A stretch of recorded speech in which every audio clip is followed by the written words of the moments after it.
Join me as I take on the challenge of finding Egypt's hidden gem right in the heart of historic Cairo. I'm excited to share with you a lesser-known treasure that offers a unique glimpse into the city's rich past. Tucked away in historic Cairo, this gem is often overshadowed by more popular attractions, but trust me, it's worth exploring.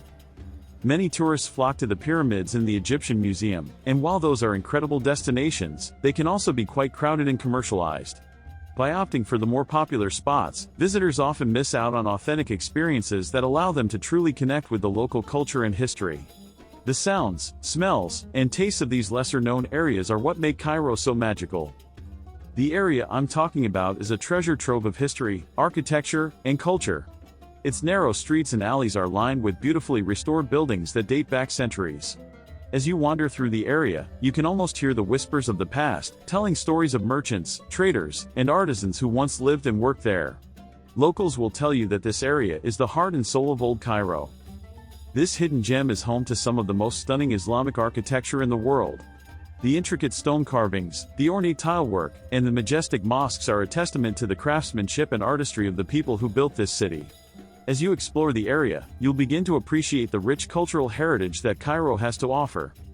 One of the most fascinating aspects of this area is the story of its restoration. Decades of neglect had taken its toll on the buildings and streets, but thanks to the efforts of dedicated conservationists, the area has been beautifully restored to its former glory.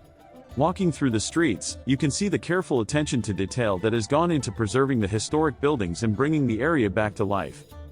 The story of this hidden gem is one of resilience and determination. Despite being overlooked by tourists and locals alike for many years, the area has managed to retain its unique character and charm. As you explore its streets and alleys, you'll discover a captivating world that is full of life, energy, and beauty. In conclusion, this hidden gem in historic Cairo offers a fresh perspective on the city's rich history. By exploring this lesser-known area, visitors can gain a deeper understanding of the culture, architecture, and people that make Cairo so special. If you've explored Cairo's hidden spots, I'd love to hear about them in the comments below. Don't forget to check out my other videos for more travel insights and adventures. While millions of tourists flock to Cairo to see the pyramids, they're missing out on one of the city's most beautiful secrets, hidden right next door to another famous landmark. Today, we're taking you inside a place that most visitors never get to see. This isn't just a museum, it's a time capsule, a portal into a world of Ottoman splendor, eccentric collectors, and whispered legends. So, forget the crowds for a moment. We're about to show you a side of Cairo that will change the way you see the city. This is the Geir Anderson Museum, and it's one of Cairo's most personal and magical treasures. Our journey starts in the heart of Old Cairo, in the historic Sayyida Zainab neighborhood. It's a district buzzing with life, a maze of workshops, bustling cafes, and apartment blocks where the rhythm of modern Cairo beats strong. And here, tucked against the wall of one of the oldest and largest mosques in Africa, the monumental Mosque of Ibn Tulun, lies our destination. From the outside, you might walk right past it. Unlike the grand palaces of Europe, the Geir Anderson Museum has a humble, almost shy face. It's a classic feature of Islamic homes, designed for privacy, not for showing off. There are no big windows for prying eyes, just warm, aged walls and a simple wooden door. This deceptive simplicity is the house's first secret. It's a guardian, protecting the wonders inside. For centuries, people built their homes right up against mosque walls, creating dense neighborhoods where sacred and daily life were woven together. By the early 20th century, the magnificent 9th century Ibn Tulun Mosque was almost completely hidden by a sea of houses. In 1928, the government began clearing these structures to reveal the city's monuments. Many houses were torn down, but one was saved by the Committee for the Conservation of Arab Monuments because it was in such remarkable shape. This was the house that would become the core of the museum, a survivor holding centuries of Cairo's history in its walls. Standing at its entrance, you feel like you're about to step out of the 21st century and into a story that's been patiently waiting to be discovered. To really get the Geir Anderson Museum, you have to know that it's not one house, but two. Two separate homes, from two different centuries, fused together into a labyrinthine world. They are Beit El-Kritliya, the house of the Cretan woman, and Beit Amna bint Salim. Let's rewind. The older of the two, snuggled up against the mosque, is Beit Amna bint Salim, built around 1540. Nearly a century later, in 1631, the larger, eastern house was constructed by a man named Hajj Muhammad al-Ghazar. This house eventually belonged to a wealthy Muslim woman from Crete, which is how it got its lasting nickname, Beit El-Kritliya, or the House of the Cretan Woman. For years, they were just neighbors, two fine examples of caring homes. At some point, a bridge was built on the third floor, linking their fates and creating the unique, sprawling residence we can explore today. Imagine what life was like here. These weren't homes for the poor, they were built for Cairo's elite, successful merchants and men of status. Life was structured around privacy and hospitality, and the architecture shows it.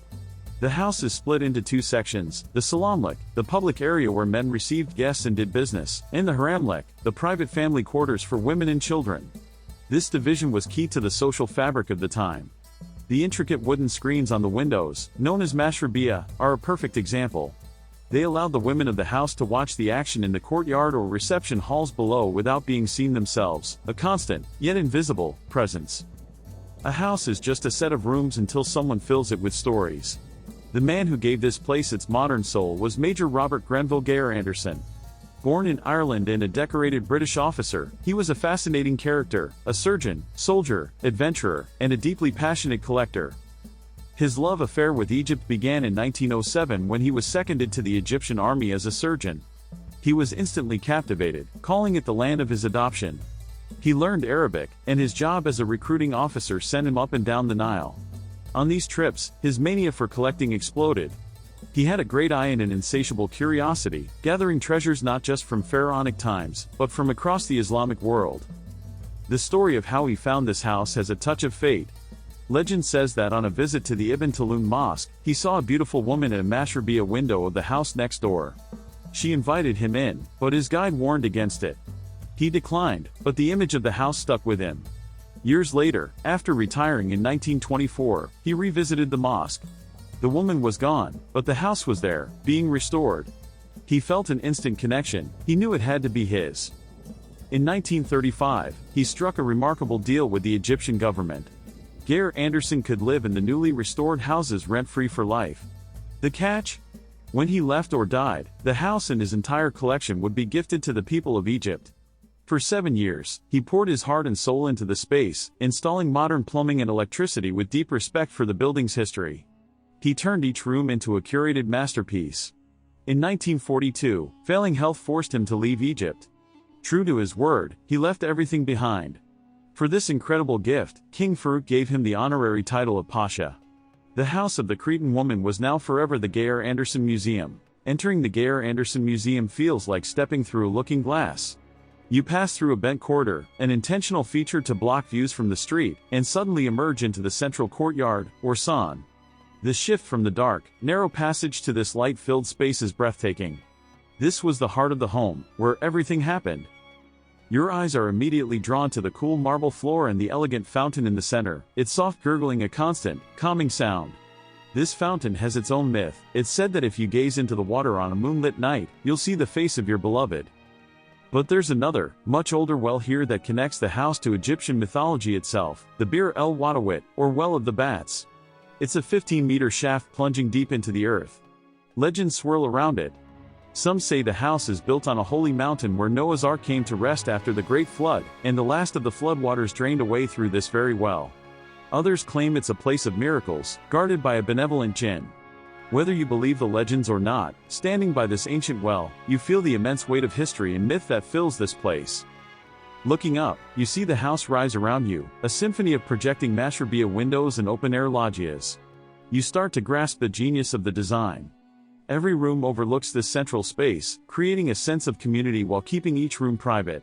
Before we go inside, notice the Maqwad, a magnificent open-air reception loggia on the first floor. This was a summer sitting room, designed to catch the breeze, and it's decorated with a stunning collection of 14th to 17th century brass bowls. The courtyard isn't just an architectural feature, it's the soul of the house. From the courtyard, we head into the Salamlik. This was the public domain, the world of men, where the master of the house received guests, conducted business, and entertained. It was a space designed to impress and reflect the owner's status and taste. The undisputed centerpiece here is the magnificent Celebrations Hall, or Qaa. This grand reception hall is a vast, two-story space that would have hosted lavish feasts and important meetings. It's cleverly divided into 3 parts, a central, lower area with a beautiful inlaid marble fountain, and 2 raised seating areas, or iwans, where guests would recline on carpets. The woodwork is spectacular, with intricate ceilings that draw your eyes up. Look closely at the upper walls, and you'll see the delicate latticework of mashrabiyah screens. This is where the women of the household could discreetly watch the festivities below. You can almost hear the echoes of music and animated conversation. And here's a fun fact, Hollywood paid a visit. Scenes from the 1977 James Bond film The Spy Who Loved Me were filmed right in this hall, with Roger Moore as 007 walking through this very space. If the Salamlik was the public stage, the Haraml was the private heart of the home. Crossing the bridge to the upper floors, we enter the family quarters, the domain of women and children. Things feel different here, less about grand statements and more about intimate, human-scaled elegance. The defining feature of the Haraml is the masterful use of mashrabiyah. These intricate wooden screens are everywhere, covering windows that look down onto the courtyard and into the great celebrations hall. From behind these screens, the women of the house could be part of everything without sacrificing their privacy. There was even a narrow, hidden corridor designed just for this, allowing them to move unseen between different viewpoints. Imagine the scenes they witnessed, the arrival of dignitaries, the negotiation of business deals, the lively entertainment. The Haraml had its own beautiful, though more intimate, reception rooms. The main QA is adorned with beautiful textiles and a holy carpet of green silk. There are bedrooms with large wooden beds and dressing rooms with spacious cupboards. The whole area is a maze of interconnected rooms, hidden nooks, and secret passages behind what look like simple cabinet doors. One of the most intriguing is the mikveh, a secret chamber that could hide people or valuables in times of trouble. Life in the Haraml was a rich, complex social world of its own. What makes this museum so extraordinary is how the Pasha used this historic canvas to tell his own story. He didn't just restore the house, he curated it.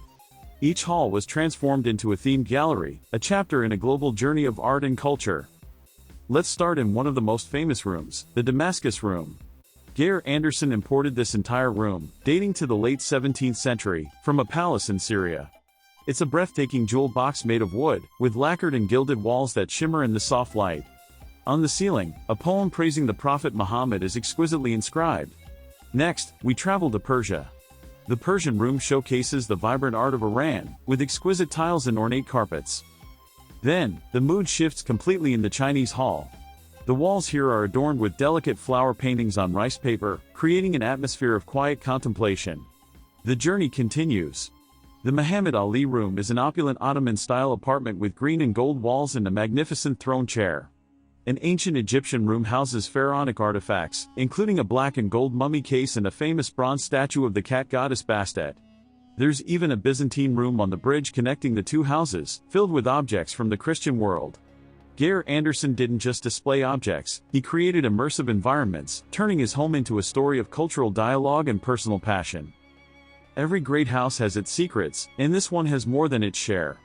This is where we uncover whispered legends, climb to a breathtaking viewpoint, and find a link to the world's most famous secret agent. Let's head up to the roof.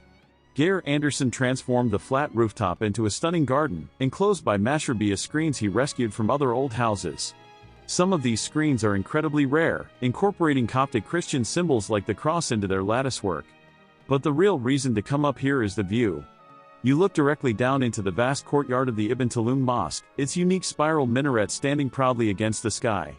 It's a view that connects the serene past with the vibrant present. This house is also famously haunted.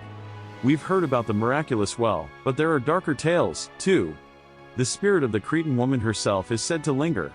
Geir Anderson was so captivated by these stories that he collected and published them in a book, understanding that the house's folklore was a treasure in its own right. And then there's that Hollywood secret.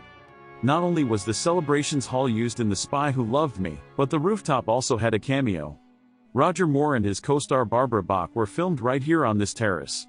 It adds another fun layer to the house's already rich history, connecting the 17th century Cairn home to a global pop culture icon.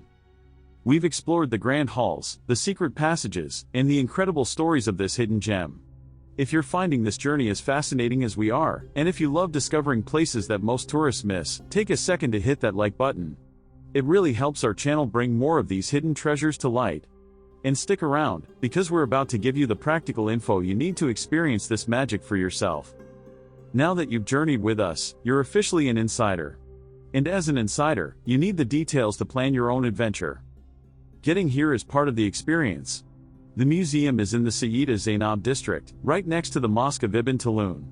Just tell a taxi or rideshare driver Mesgid Ibn Tulun they are side by side. The museum is typically open daily from 9 a.m. to 4 p.m., but it's always smart to check the latest times, especially during Ramadan when hours can change. One of the best things about visiting is that it's incredibly affordable. As of early 2025, the ticket price for foreign visitors can range from 60 to 100 Egyptian pounds, though prices can change, so it's wise to check ahead. This ticket often includes entry to the adjacent Ibn Tulun Mosque, making it an amazing value. A few pro tips: try to go early in the morning.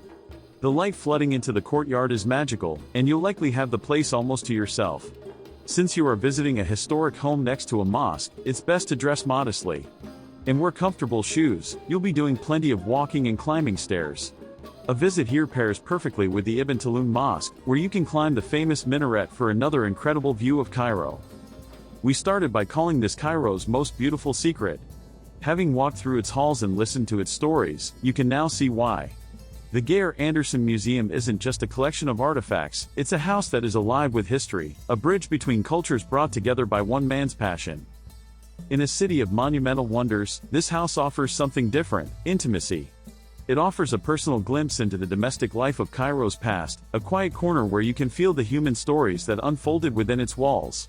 It's a reminder that sometimes the biggest histories live in the quiet corners of a home. It's a place that isn't just seen, it's felt. So, when you plan your trip to Cairo, look beyond the postcards and add this breathtaking treasure to your list. We promise, you won't regret it. If you enjoyed uncovering this hidden gem with us, please hit that subscribe button and ring the bell so you don't miss our next adventure. Now, we want to hear from you. What was your favorite room or story from the museum? Or do you have your own hidden gem in Cairo? Let us know in the comments below. Until next time, keep exploring.